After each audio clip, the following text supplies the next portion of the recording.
नमस्कार, आदाब, स्वागत है आप सभी का। आप देख रहे हैं NTS न्यूज चैनल। वक्त चला है दिन भर की ताज़ा और बड़ी खबरों की रुख करने का, तो शुरुआत करते हैं सुर्खियों के साथ। बीजेपी के पूर्व MLA अनिल झा हुए आप में शामिल। केजरीवाल ने पूर्वांचल के लिए किए कई काम।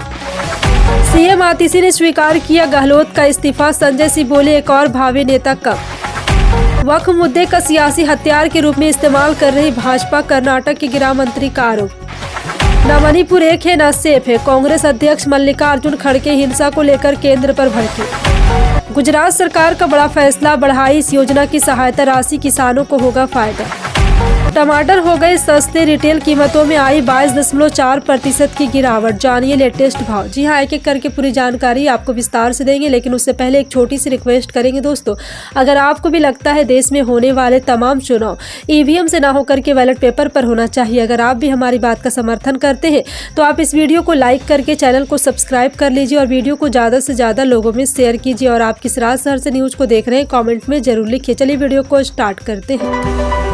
बता दें, बीजेपी के पूर्व MLA अनिल झा आम आदमी पार्टी में शामिल हो गए। अनिल झा के आप में शामिल होने पर केजरीवाल ने कहा कि मैं उनका तहे दिल से स्वागत करता हूं। इनके आने से मैं समझता हूं कि पूरे दिल्ली में आम आदमी पार्टी और मजबूत होगी। आपका दामन थामने पर अनिल झा ने कहा कि मेरा सौभाग्य और मैं अरविंद केजरीवाल को नमन करता हूं। पूर्वांचल के लोगों के लिए, पिछड़े और दलित के लिए उन्होंने दिल्ली में जो सामाजिक न्याय का ताना बाना बुना, उसके लिए मैं उन्हें हाथ जोड़कर नमन करता हूँ। मुंबई क्राइम ब्रांच ने रविवार को बाबा सिद्दीकी हत्याकांड में महाराष्ट्र के अकोला से गुजरात के एक निवासी को गिरफ्तार किया। इसके साथ ही इस सनसनीखेज घटना में गिरफ्तार लोगों की संख्या 25 हो गई। क्राइम ब्रांच के अधिकारी ने बताया कि गुजरात के आनंद जिले के पेटलाद निवासी सलाम भाई इकलामा भाई वोहरा का महानगर से लगभग 565 किलोमीटर दूर अकोला के बालापुर से वहां की पुलिस की मदद से गिरफ्तार किया गया। अगले साल होने वाले विधानसभा चुनाव से पहले दिल्ली की सियासत में बड़ा उबाल आया है। केजरीवाल और करीबी दिल्ली के पावरफुल मंत्री कैलाश गहलोत ने अचानक न सिर्फ मंत्री पद छोड़ा बल्कि आम आदमी पार्टी से इस्तीफा दे दिया। CM आतिशी ने कैलाश गहलोत का इस्तीफा स्वीकार कर लिया है। केजरीवाल को लिखे इस्तीफे वाली चिट्ठी में कैलाश गहलोत को शब्द विपक्ष जैसे हो गए हैं। अपने पत्र में कैलाश गहलोत ने उन सारे आरोपों को दोहरा दिया जिससे बीजेपी आप पर प्रहार करती रही। कर्नाटक के गृह मंत्री जी परमेश्वर ने रविवार को भारतीय जनता पार्टी पर आरोप लगाया कि वक्फ के मुद्दे को राजनीतिक हथियार के रूप में इस्तेमाल कर रही है। उन्होंने कहा कि राज्य में शांति व्यवस्था बिगाड़ने की किसी भी कोशिश सख्ती से निपटा जाएगा। परमेश्वर की यह टिप्पणी तब सामने आई जब भाजपा आने वाले दिनों में इस मुद्दे पर कांग्रेस सरकार के खिलाफ अपनी राजनीतिक गतिविधियां तेज करने वाली है। पार्टी ने इस मुद्दे पर 3 विशेष टीमों का गठन किया जो जिला का दौरा करेगी और वक्फ नोटिस प्रभावी से मुलाकात करेगी। भाजपा अध्यक्ष JP नड्डा ने रविवार को झारखंड में झारखंड मुक्ति मोर्चा के नेतृत्व वाली गठबंधन सरकार पर कई आरोप लगाए हैं।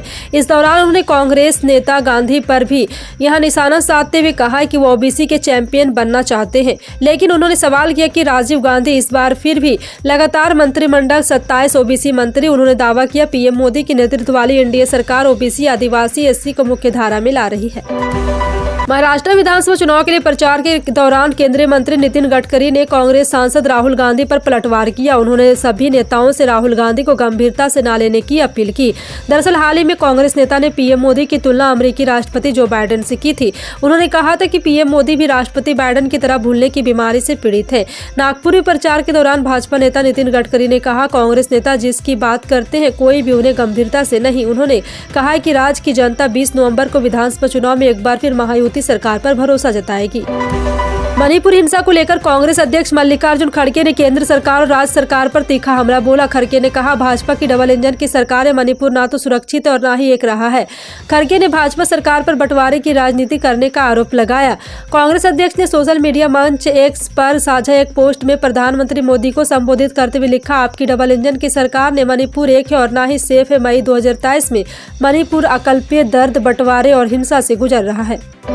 मणिपुर में अस्थिर हालात के बीच केंद्रीय गृह मंत्री अमित शाह ने महाराष्ट्र में अपनी चुनावी रैली रद्द की। वे नागपुर से दिल्ली लौट रहे हैं। सूत्रों के मुताबिक गृह मंत्री इस पूर्वोत्तर राज्य में स्थिति की समीक्षा के लिए एक बैठक कर सकते हैं। इस बीच सूत्रों के हवाले से बताया जा रहा है कि मणिपुर में जारी तनाव के मद्देनजर केंद्रीय रिजर्व बल CRPF की महानिदेशक अनीश दयाल सिंह मणिपुर का दौरा करने वाले हैं।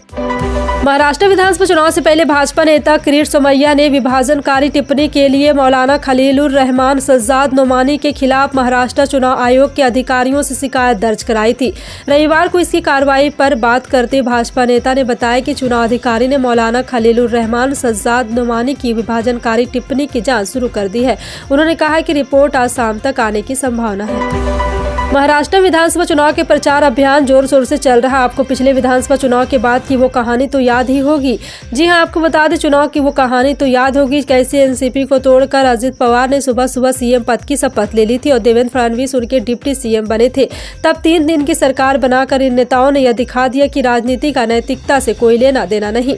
अब उस सरकार के बनने के बारे में इस चुनाव के बीच जो बात सामने आई उसने राजनीति को नंगा कर दिया है। साथ ही राजनीतिक पार्टी और कॉरपोरेट जगत के बीच मजबूत होते रिश्तों से लोकतंत्र को बचाने की अहमियत पर नए सिरे से सोचने की जरूरत पेश कर दी है। बिहार में लागू शराबबंदी कानून को लेकर पटना हाईकोर्ट ने तीखी टिप्पणी की और बिहार सरकार के शराबबंदी कानून पर सवाल खड़ा कर दिया है। पटना उच्च न्यायालय ने शराबबंदी का कानून को लेकर सख्त टिप्पणी करते हुए कहा, बिहार में लागू शराबबंदी कानून अपने उद्देश्य से भटक गया है।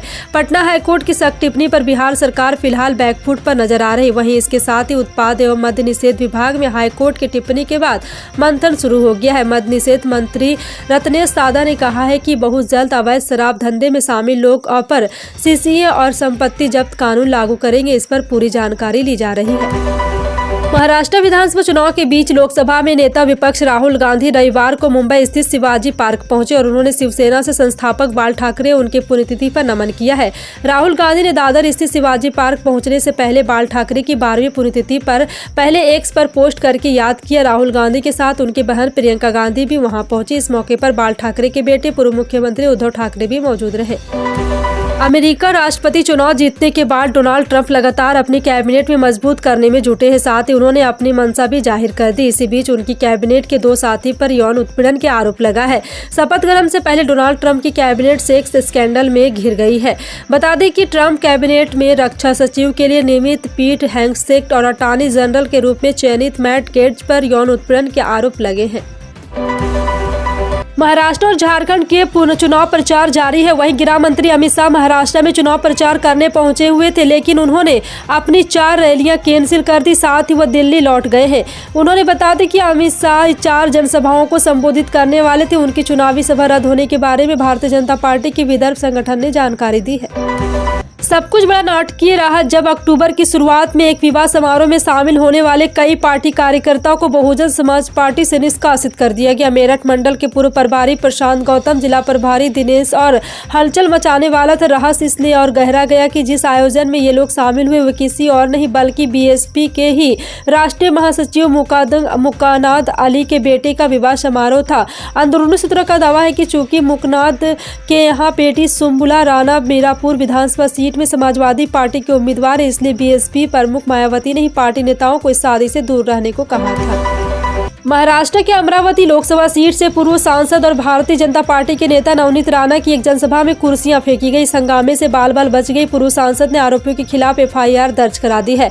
पूरा मामला अमरावती के दरियापुर निर्वाचन क्षेत्र से जुड़ा है। यहां पर पूर्व बीजेपी सांसद नवनीत राणा शनिवार को युवा स्वाभिमान पार्टी के प्रत्याशी रमेश बुंदेली का चुनाव प्रचार करने पहुंची थी। उपभोक्ता मामलों के मंत्रालय ने रविवार को कहा है कि देश भर में आपूर्ति में सुधार के कारण टमाटर की खुदरा कीमतों में मासिक आधार पर 22.4% की गिरावट आई है। आधिकारिक बयान के अनुसार 14 नवंबर को टमाटर का अखिल भारतीय औसत खुदरा मूल्य 52.35 रुपये प्रति किलोग्राम रहा, जो कि 14 अक्टूबर को 67.50 रुपये प्रति किलोग्राम था। इसी अवधि के दौरान दिल्ली के आजादपुर मंडी में बढ़ती आवक के कारण मॉडल थोक मूल्य में लगभग 50% की तीव्र गिरावट देखी गई, जो 5,883 रुपये प्रति क्विंटल से घटकर 2,969 रुपये प्रति क्विंटल हो गई है।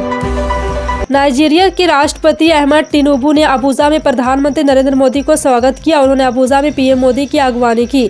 पीएम मोदी ने नाइजीरिया के दूसरे सर्वोच्च राष्ट्रीय पुरस्कार grand commander of the order of the niger से सम्मानित होने पर राष्ट्रपति अहमद टिनुबू का शुक्रिया अदा किया। उन्होंने कहा कि यह 140 करोड़ भारतवासियों का सम्मान है। पीएम मोदी ने यह पुरस्कार पाने वाले दूसरे विदेशी गणमान्य व्यक्ति बन गए हैं। झारखंड विधानसभा चुनाव के पहले चरण का मतदान संपन्न हो गया है। वहीं अब सभी की निगाहें दूसरे चरण के मतदान पर है। जहां पहले चरण का मतदान 13 नवंबर को हुआ, तो वहीं अब दूसरे चरण का चुनाव 20 नवंबर को होना है। दूसरे चरण के चुनाव में अब राज्य में चुनाव प्रचार पूरे जोर शोर से किया जा रहा है। वहीं भाजपा के तमाम बड़े नेताओं ने राज्य में एनडीए की सरकार बनाने का दावा किया है। केंद्रीय मंत्री जी किशन रेड्डी ने हैदराबाद में मूसी झुग्गियों का दौरा किया और स्थानीय लोगों के साथ वहां एक रात बिताई। अपने अनुभव के बारे में बात करते हुए रेड्डी ने कहा, तेलंगाना सरकार लोगों के घर तोड़ने की कोशिश कर रही है। सीएम कह रहे थे कि इन लोगों के पास रहने के लिए उचित घर नहीं और वे मच्छर से भरे घरों को स्वच्छ अस्वच्छ जगहों पर रह रहे हैं। पिछले चुनाव में यहाँ 15 घंटे से मूसी कैचमेंट एरिया में लोगों के साथ रह रहा हूँ। लोगों को यह सुनने में बड़ा आश्चर्य लगता होगा कि शादी के सीजन में सोना सस्ता हो रहा है। महंगे हुए सोने के आभूषण में अचानक से गिरावट दर्ज की गई। खाड़ी देशों की तुलना में इस वक्त भारत में सोने के दाम गिरे हैं। देश में सोना प्रति 10 ग्राम 5,000 सस्ता हो गया है। अंतर्राष्ट्रीय मार्केट में सोने की कीमत में गिरावट आई है। पिछले 3 सालों में पहली बार सोने के भाव तेजी से गिरे हैं।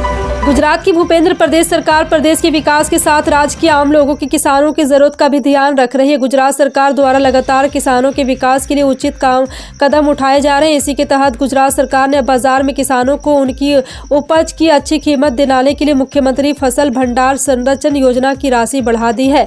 और आपको बता दें कि यहाँ खेत में न्यूनतम 330 वर्ग फुट क्षेत्र फसल भंडार संरचना का निर्माण करना होता है। किसानों को कुल लागत का 50% या फिर 75,000 रुपये दिए जाते हैं, लेकिन इस साल गुजरात सरकार ने योजना की राशि बढ़ा दी है। 36,000 से अधिक किसानों को फायदा हुआ है। फिलहाल आपका इन सभी खबरों पर क्या कहना है, कमेंट सेक्शन में टाइप करके जरूर बताएं। मिलते हैं अगली बड़ी खबर में, तब तक के लिए जय हिंद।